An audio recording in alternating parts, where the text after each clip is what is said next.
would you mind shutting that door? No, I wouldn't. Please? Thank you, sir. All right, everybody got a sheet of paper?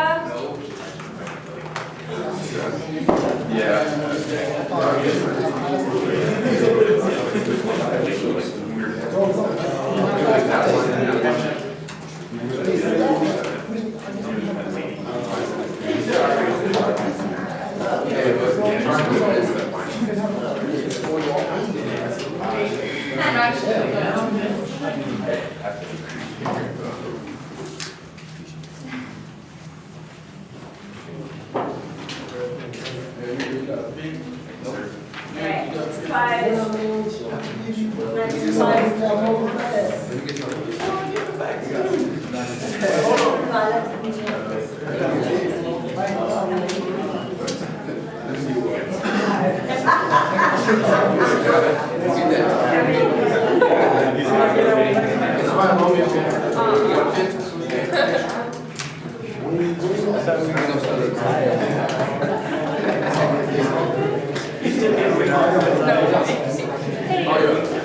You don't be Sonic. Maybe there's paper in the printer.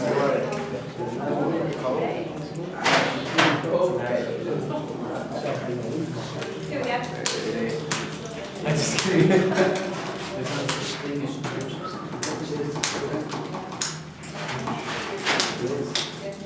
All right, question 1.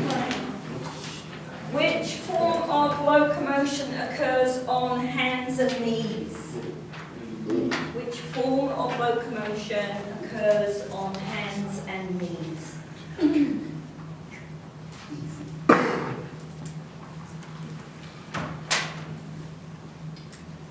Question 2. Which characteristic differentiates running from walking? Which characteristic differentiates running from walking? So what's the thing that's different about running? What does running have that walking does not have? Is that one single answer? Is it like a simple answer?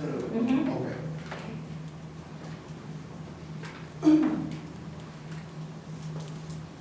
Question 1. Which form of locomotion occurs on hands and knees?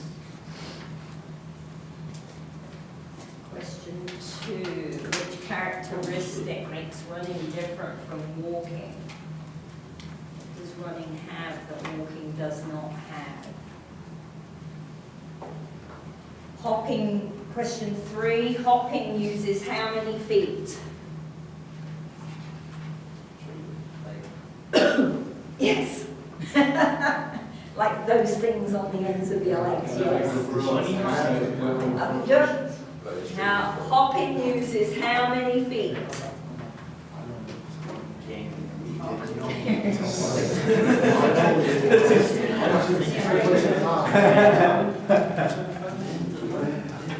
All right, make sure you've got your name on the paper. Swap off with your neighbor.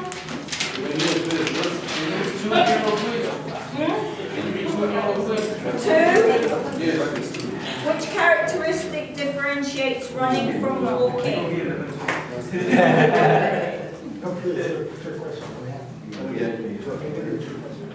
All right. Everybody swapped off. Has everybody got someone else's piece of paper? 1 point for each question. Total it out of 3. Which form of locomotion occurs on hands and knees? Creeping. Crawling is creeping is different. Crawling? Oh, no, not crawling. Creeping. Let's find out. Which characteristic differentiates running from walking? Running has a flight phase. So if you said air time or flight or time off the ground or a point where nothing touches the ground, anything that means that. Right? Flight phase. What about stability? Nope. Hopping uses how many feet? 1.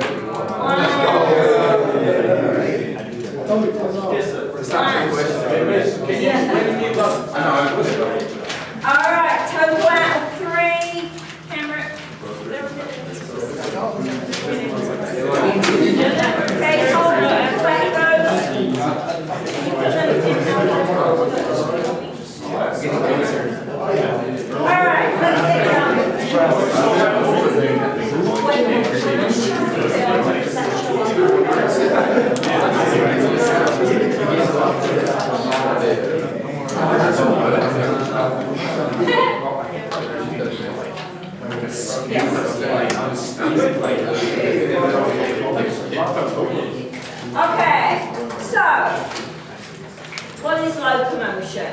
Right, simply, very simple definition is that locomotion means we're moving from place to place, from point A to point B.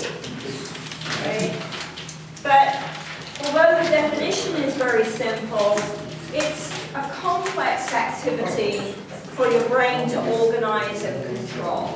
Right? So our constraints triangle, our model that we've been talking about, can be used very well when we're looking at locomotion to try to identify interacting constraints that might be affecting the movement pattern that we're seeing while someone is locomoting. So we can move on 1, 2, or 4 limbs. We can crawl, we can run, we can skip. Right? We can swim. Swimming is technically locomotion. So which locomotion, which forms of locomotion do we use, at any point across our lifespan, and why do we use them? That's the question. So it might be a change in our height or our weight that changes the type of locomotion we use. It could be a functional constraint, like motivation might alter a type of locomotion that we choose to engage in, right? Or perceived social acceptance. Some certain forms of locomotion are more acceptable within society at a certain age, right? Or for a certain gender. Right?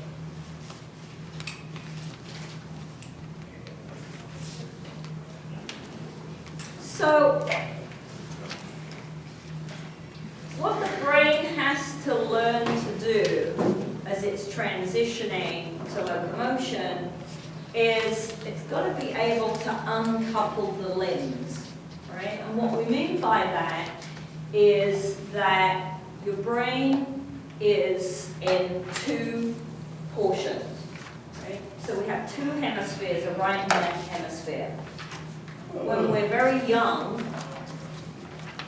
the brain works more as a whole. And so the kinds of movements we were talking about in the previous chapter often occur both hands together or both legs together, right? It's very difficult for those 2 separate sides of the brains to coordinate and organize just one limb to move. Right? My right hemisphere controls my left side of my body. My left hemisphere controls the right side of the body. So initially it's much easier for the brain just to turn on both arms or both legs than it is to do one or the other on their own. Right? And then once I can turn on just one, now I've got to try and turn on one side of the body and one on the other side of the body. So it becomes pretty complicated just to walk. Right? So crawling is commando crawl type action, seal crawl, tummy's on the ground, legs are on the ground, and they drag themselves along on their hands. Right? And the tummy and the legs are touching the floor. Creeping then is moving on hands and knees. All right? And this video here, remember that we talked, where are we today? Wednesday. So Monday, I think, we talked about the fact that when they first get up onto their hands and knees, the first thing we see is a week or 2, maybe even 3 weeks of rocking backwards and forwards just for the musculature to get strong enough to hold their weight and for the brain to start working out, okay, how the heck do I shift so that I can pick one hand up without landing on my face? Other forms of early locomotion, butt scooting, right? Sometimes, although it's rare, a child will not creep and they'll get up on their hands and feet and they'll like bear walk. That's pretty rare. You do see that under certain environmental constraints, so probably not very often in a nice Western home with nice warm floors and but if I'm growing up somewhere where the ground is very rough and stony, then maybe we'll see a child bear walk instead because it hurts their knees to be on their knees. All right, so that you can see that. It is seen occasionally, but not very often. The walking is our first form of upright locomotion. A typically developing human will walk upright on 2 feet, right? At some point. On average, that's around 12 months, but the range is quite large. And walking is defined by what we call 50% phasing. So 50% phasing means that both legs do the same thing to achieve the movement pattern. And one leg is doing one part of it, and then the other leg is doing one part of it. All right, so we see a mirror image on both sides of the body. And the other thing that defines walking is that there's a period of double support followed by a period of single support. So if you watch anybody walk, I have both feet on the ground, then I have one foot, then I have both feet. All right. So walking is pretty complicated to organize. This underlying timing doesn't really change. Once we've learned that, then the relative timing doesn't change very much across the lifespan. Although changing constraints might alter the pattern that you see at any time. Okay? We walk faster or we walk slower. Okay? Walking is still walking, it's still double, single, but I can go quicker, I can go slower, I can take long steps, I can take short steps. Right? So things can change. I can walk with my legs out wide, I can walk with my feet very, very narrow, I can put one foot in front of the other.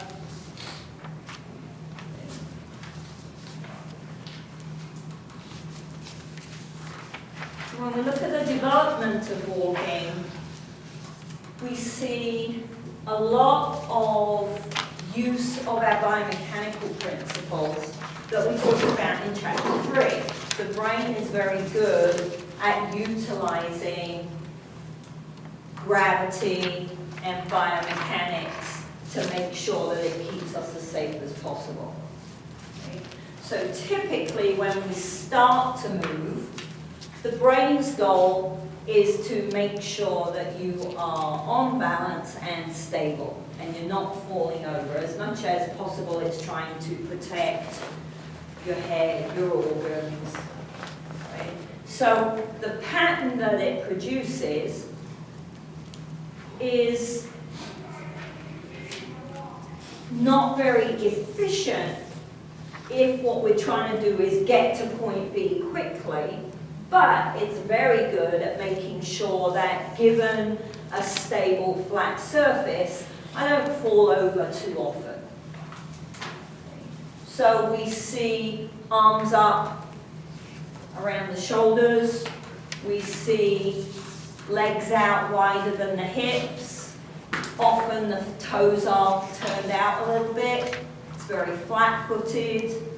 Right, tends to be more like this. I don't swing one leg forwards, there's no hip rotation, right? I don't spend very long on one foot, so initially, the first day or two, what you get is one step, right? And then there's a whole load of shifting around, and then there'll be another step. Okay. So it takes a few days to a week before you actually get more than one step put together. Right? So we get this. Okay. Mum and Dad get all excited because they're walking. Okay. So at this point then, our rate controllers, what's affecting whether we can develop walking or not, okay. Several systems have to develop to a critical level for us to be ready to walk. Okay. I have to be able to independently turn on my legs. Right? I can't walk with both feet at the same time. So my brain has to be able to switch on right side, left side, right side, left side.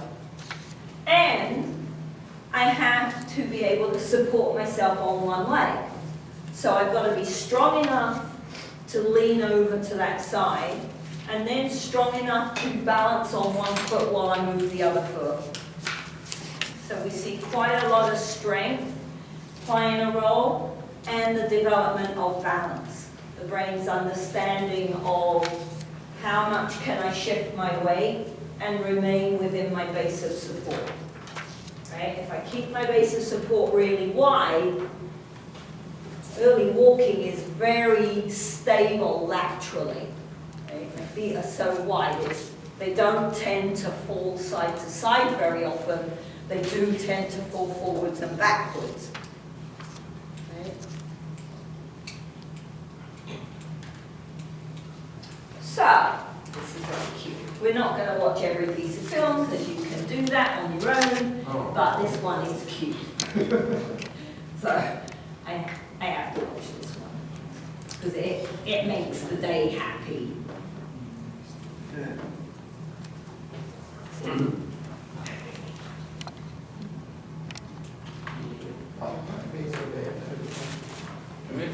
Which one you want? Yes, front one, please.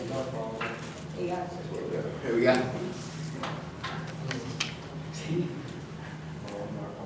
So she's not that wide, she's not really a brand new walker, right? And her arms are pretty low, so she's probably been walking for a few weeks, month or two maybe.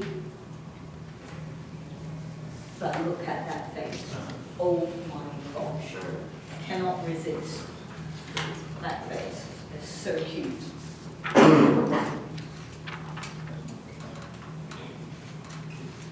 So as we get practice, as the brain gets used to doing this movement pattern, and every time we move, we get feedback from sensory receptors back to the brain that gives it some information about what was going on in the muscles, that it can then relate to visual information about what did that achieve. So the brain's able to start to tweak the movement pattern to become more efficient.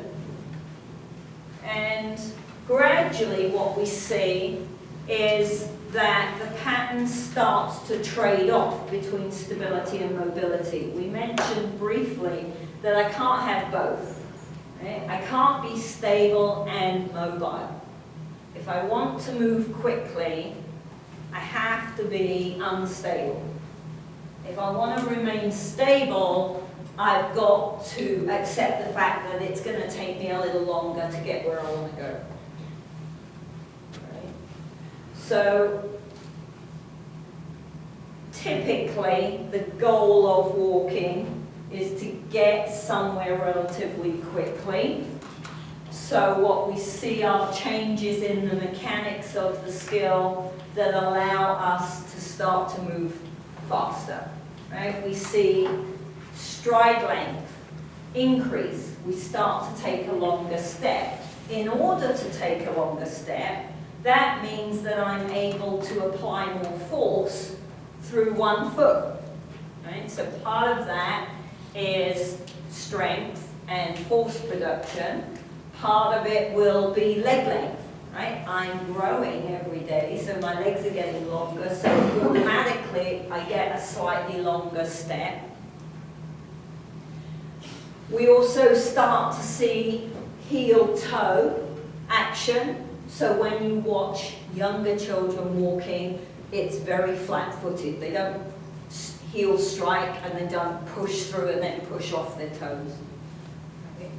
It's very flat-footed. As soon as I can start heel striking and pushing through my toe, now I'm able, remember we said, in order to go forwards, I have to push down and backwards. Well, if I'm on flat feet, it's very hard to push backwards. Really all I'm doing is pushing down. Right? So being able, having enough mobility within the foot and enough strength in the foot to rock through allows me to push back, and now I see more forward motion. We reduce the base of support laterally, so we start to bring the feet in. Again, when you watch a brand new walker, their feet are very wide, typically wider than their hips. And gradually, those feet come in as the brain gets more experience. Because we're taking a longer step, that means we start to rotate the pelvis. If I'm rotating the pelvis and taking a longer step, I get action-reaction in the arms, and so we start to see initially some unconscious swinging of the arms, but as the brain learns that, now I can start to do that on purpose if I want to go really quickly, right? Because adding in arm swing in the plane of motion allows me to go faster in that plane.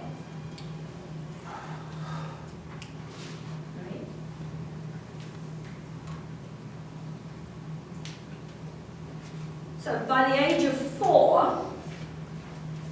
on average I start walking at 1. So I've had 3 years experience at walking. And what we see is by 4, most of the components of what we would consider adult type walking are recognizable. We're seeing them there. For example, by about 17 months, so after about 5 months of practice, we start to see the feet moving within the hips. Right? So the foot placement is getting significantly narrower just within a few months worth of practice. So by 4, the brain's had tons of practice, and it's producing a movement pattern that is relatively mature. By about 5, we keep seeing pretty easy changes to observe until they're around 5 years old. And then after 5, changes in walking pattern become a little more subtle. So I might need a camera or a force plate to really see what's changing after 5. When we look at people your age, right, it's not that walking doesn't change across the lifespan. Anytime I alter a constraint, the walking pattern is going to change. But your pattern is very stable unless a constraint changes that dramatically. So that could be environmental. Do you walk the same when the ground is icy versus when the ground is dry? Right? Even at your age, right? We haven't had an icy road or an icy pavement for a while, but think back to the last time we had one here. Easy for Chevalier if he goes home. Lives in the snow and ice, right? So think about, even for you, do you really truly walk the same way if the car park is icy? Try you're a little more careful. Shorten your stride. Shorten your stride, right? Almost like you slide your feet taking a big step. Hey, you do, you walk differently. Do we walk the same in snow? No, right? So environmental constraints can alter your walking pattern, even though it's highly stable. What if you have an injury? Or you've got a stone in your shoe? If one of you has hurt your knee or hurt your ankle a little bit, or if you've got a blister on your foot, do you walk the same way that you do when you don't have a blister? What if you change your shoes? That's pretty subtle. If you change the type of running shoe you buy, and the insole is slightly different and it rotates your foot a little bit different, your walking pattern will change. We need a camera to see it, but it will change. So in your age group, in teenagers and young adults and middle-aged adults, we really don't see, it's not that the pattern doesn't change, we just don't see it as an obvious thing. But when we reach older adulthood, changes become, the developmental trend becomes a little more predictable again. All right, so it's very hard to predict what will happen to a walking pattern for someone in their 30s. If they put on a lot of weight, walking pattern will change. If they lose a lot of weight, the walking pattern will change. But it's highly individual what's going on with that. But once I'm in my 60s or my 70s or my 80s, now we start to see things that we can at least say, okay, this is what I would expect to see as this person gets older. All right? So one of the things is the brain starts to want to make sure you're stable again, because the consequences of falling are quite dramatic. Right? As I get older, I'm much more likely to break something, get hurt badly, it's harder to recover from that. So when they film people who are older, we see several degrees more out-toeing, so their foot placement on the floor tends to be a little more turned out. Not dramatically, not like a ballet dancer, but enough to be visible on a film. Right?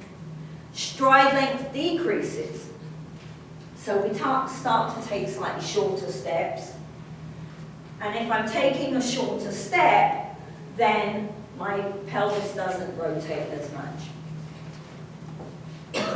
And if I'm taking a shorter step, typically speed starts to decrease. Force production is lower, so I don't push as hard on the floor. We may or may not want something to hold on to.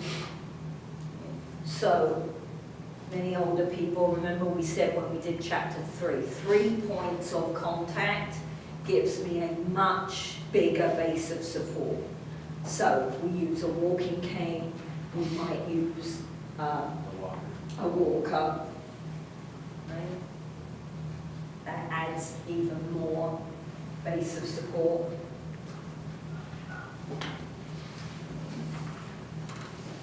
So lots of changes are going on in our body as we get older, any one of which might be the thing that changes your walking pattern once it reaches a critical point.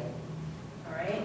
So it could be, bless you, it could be your balance, which might be due to a decrease in muscle mass. Right? And so I'm not able to keep my center of gravity within my base of support quite as easily because my legs aren't quite as strong anymore.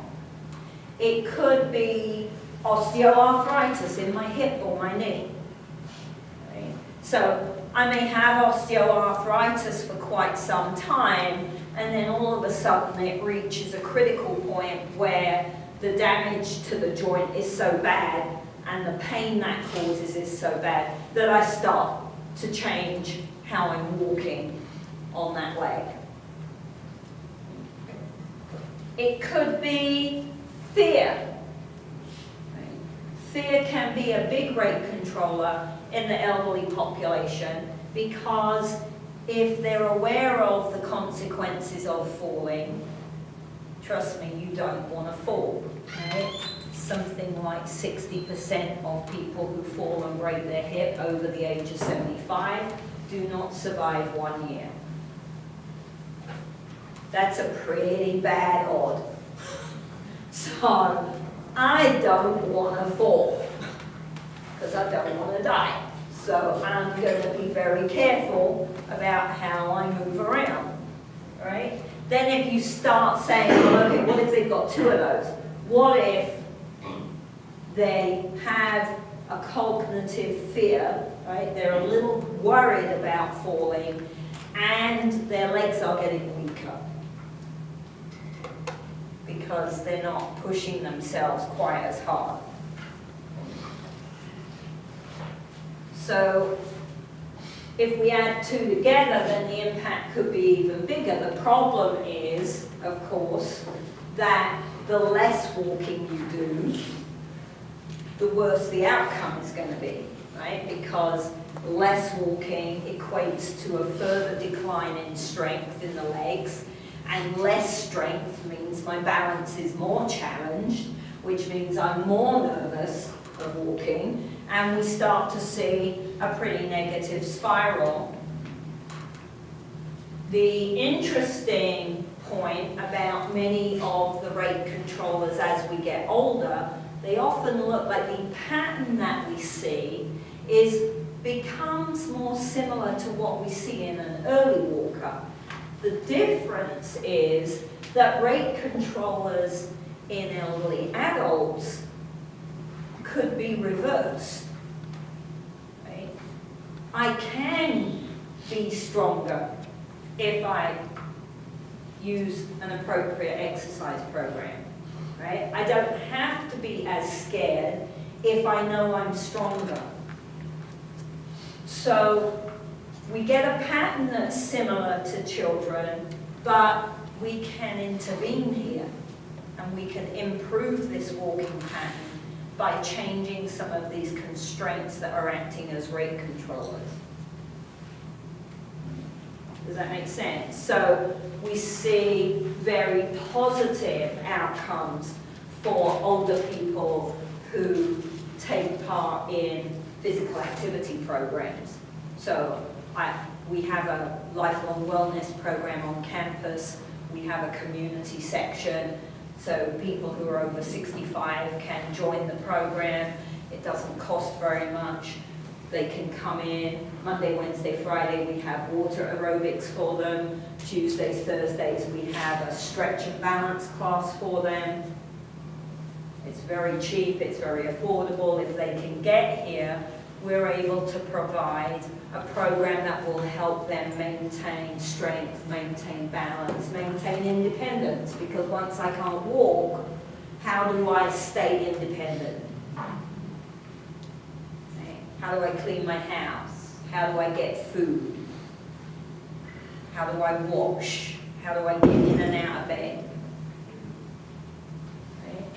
So staying strong, being able to locomote is a crucial part of getting older if you want to maintain independence. And as you get older, it's difficult now to even think about it because it's so far away. But trust me, ask your grandparents how important is it to them to be independent and see what they tell you. Right? It's a real biggie for an older population.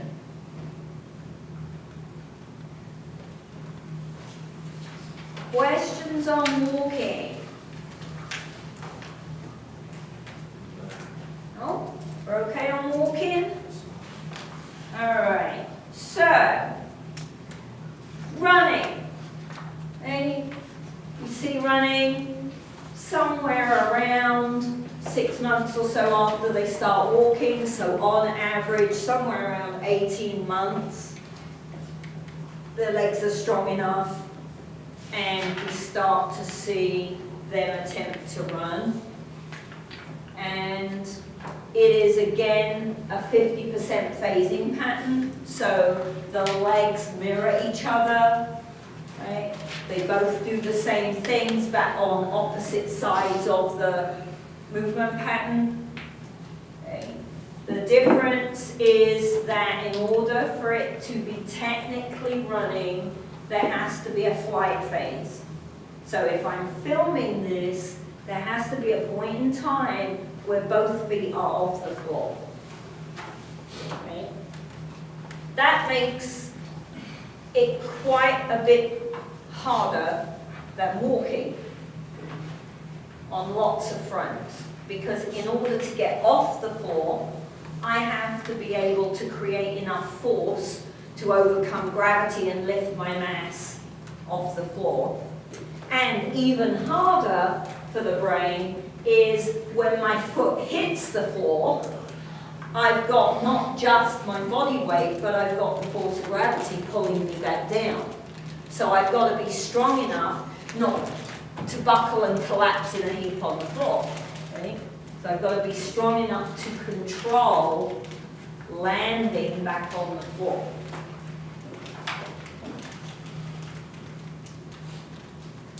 So initially what the brain does, because as soon as I run, the whole point of running is I need to get somewhere faster. I can't wait this long. I've got to get there quicker. So we're moving more quickly, and when we add speed into anything, things get less stable.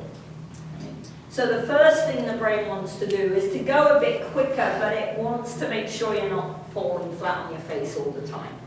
So it reverts the pattern a little bit to make you a tad more stable. So what we see when children first start to run is it looks a little bit more like their first walking did. Their feet go a bit wider, their hands come up, right?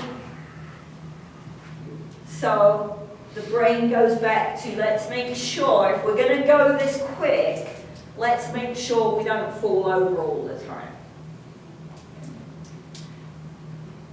Stride length is short, not a lot of rotation. Arms are up here, so we don't have arms swinging in opposition.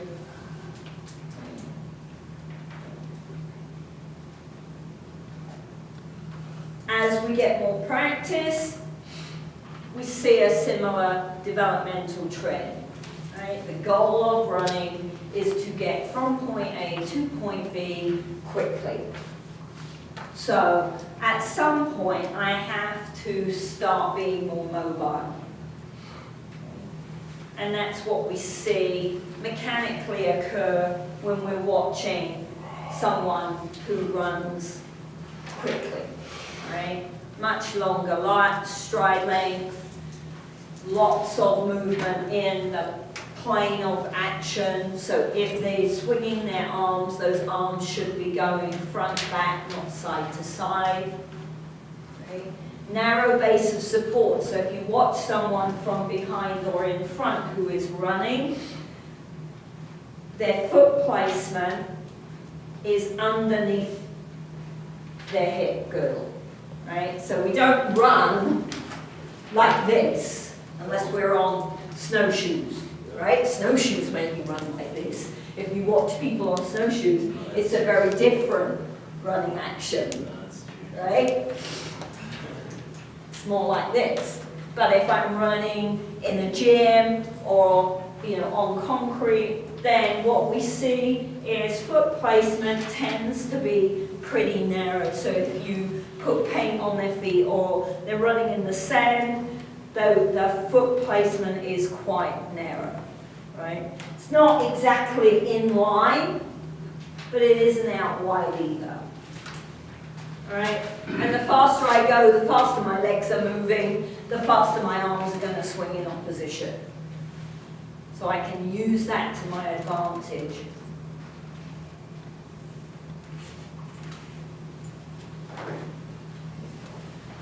So developmentally then, that early running, part of the changes that we see mechanically are due to the fact that they're growing. So Their legs are getting longer, their legs are getting stronger, everything's maturing, their heart is stronger, their cardiovascular system is working better, and so we see qualitative change in the running pattern and how long they can run for and how enjoyable it can be.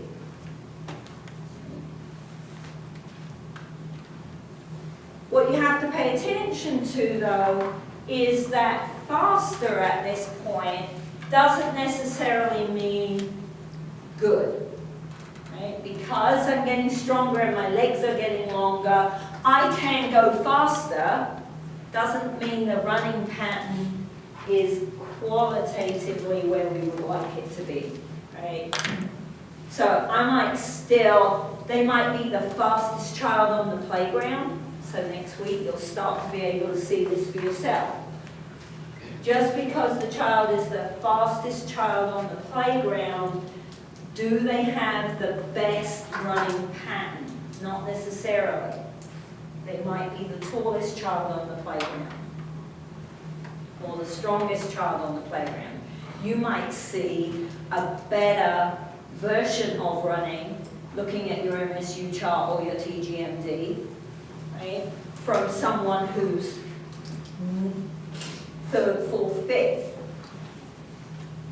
So if we do running around, if we get a cold morning and we play tag or we play aeroplanes or eagles or something around the playground, you can see, what am I looking for? I'm not looking for the outcome developmentally. If I'm thinking developmentally, I'm looking for the pattern. Does that make sense? So it's not the product, it's not the outcome of the run necessarily that dictates how good the running is.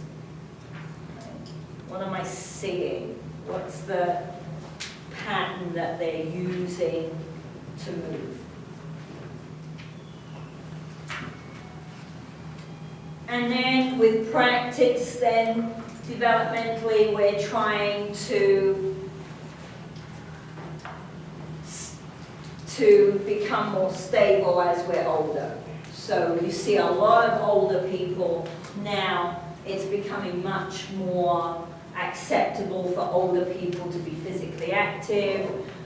They can run in marathons, so if you watch the Boston Marathon or the New York Marathon on the telly, you'll see quite old people. People are running those in their 80s still. Right? But what do we see happen developmentally with their running stride? Similar to what we see with walking. Right? They don't want to fall. So we see a shortening in the stride length. We see a decrease in the range of motion, so that might shorten the stride length, even if the legs are still strong enough to create the force to take a longer stride length. So you've got to, like, what is going on might not necessarily be their legs are weaker, might be that their hips are getting tighter. And they slow down. We do see slowing down. But the more we move, the more active we are, the more we remain physically active and we exercise, the less decline, the less decrease in movement pattern we see as we get older. So let's see if the link will work. I didn't have time to check this morning.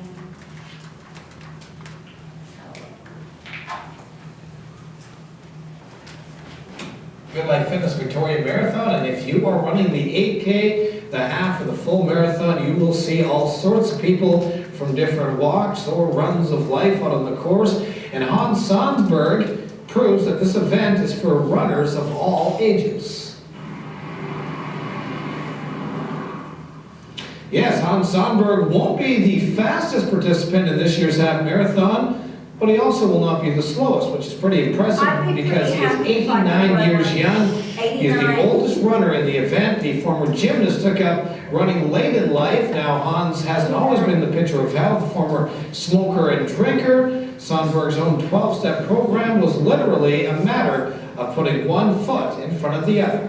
I gave up smoking a long time ago. That's a pretty efficient running pattern for 89. But all that. I'd be happy with I that. run 3 times a week. Right? My run is I'm not sure I can do that now, my You hips are so sore. know, Look at that. along Dallas Road. It's a lot of fun. Now these are the medals of the 10Ks. Keeps me happy and keeps Doesn't stress have much away of a from flying you. phase, it's pretty close to being fast walking rather than running, And you enjoy life. right? But still, Go get him, Hans, and see look what that he allows does. him to do. Okay? So, if we can remain active, then there's not a lot of reason for having to become, not everybody. Some people are going to have disease issues, health issues that don't allow them to do this. Right? I can't stop having cancer in my spine, right? I'm not in control of that. Or rheumatoid arthritis in my legs. Your feet. Okay? Really? Right, so, but if I'm healthy, from one